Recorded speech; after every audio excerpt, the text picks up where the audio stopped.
ముగిలిపాలెం సర్పంచ్ నేను.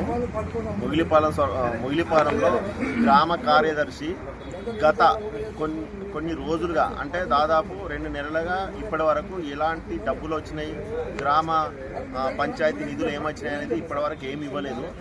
గత వారం రోజుల క్రితం మేము ఏమొచ్చినాయి అని అడగగా ఏమీ రాలేదు అనే సమాధానం చెప్తే నేను వెళ్ళి స్టేట్మెంట్ తీసుకున్న బ్యాంక్లో తీసుకుంటే దాంట్లో ఒక 4 లక్షల ట్రాన్సాక్షన్ నాకు కానీ మా ఉప సర్పంచ్కి కానీ మా కార్యవర్గానికి కానీ ఎవరికి తెలియకుండా 4 లక్షల ట్రాన్సాక్షన్ మా యొక్క అధికారం కల్పించిన అంబేద్కర్ కల్పించిన అధికారాన్ని చెక్ దుర్వినియోగానికి పాల్పడ్డాడు కార్యదర్శి. అది చాలా ఘోరంగా బాధపడి మేము వచ్చి డిపిఓ గారికి కంప్లైంట్ చేయడం అయింది. డిపిఓ గారు ఇప్పటివరకు వారం రోజులుగా ఎలాంటి చర్యలు తీసుకోలేదు.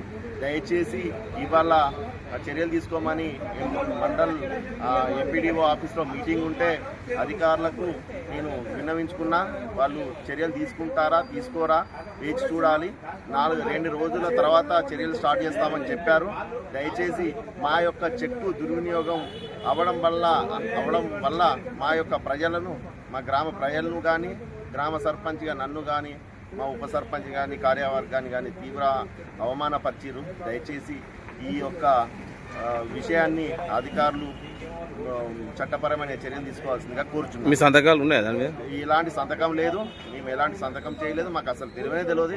ఇప్పటి వరకు షాక్ అయినాం మేము. మాకు తెలిసిన తర్వాత ఎలా దుర్వినియోగం అయినాయి, మా చెక్కు సంతకం లేకుండా మేము ఎలాంటి సంతకం లేకుండా ఎలా చేస్తామని అడిగితే ఆయన పైన ఉండేది ఒత్తిడి అని ఏదో కహానీ చెప్తుండు. అది ఎవరు ఒత్తిడి చేశారా ఏం కథ వాళ్ళే అధికారులు ఎంక్వైరీ చేసి వాళ్ళు నిరూపించాలి అని కోరుకుంటున్నారు.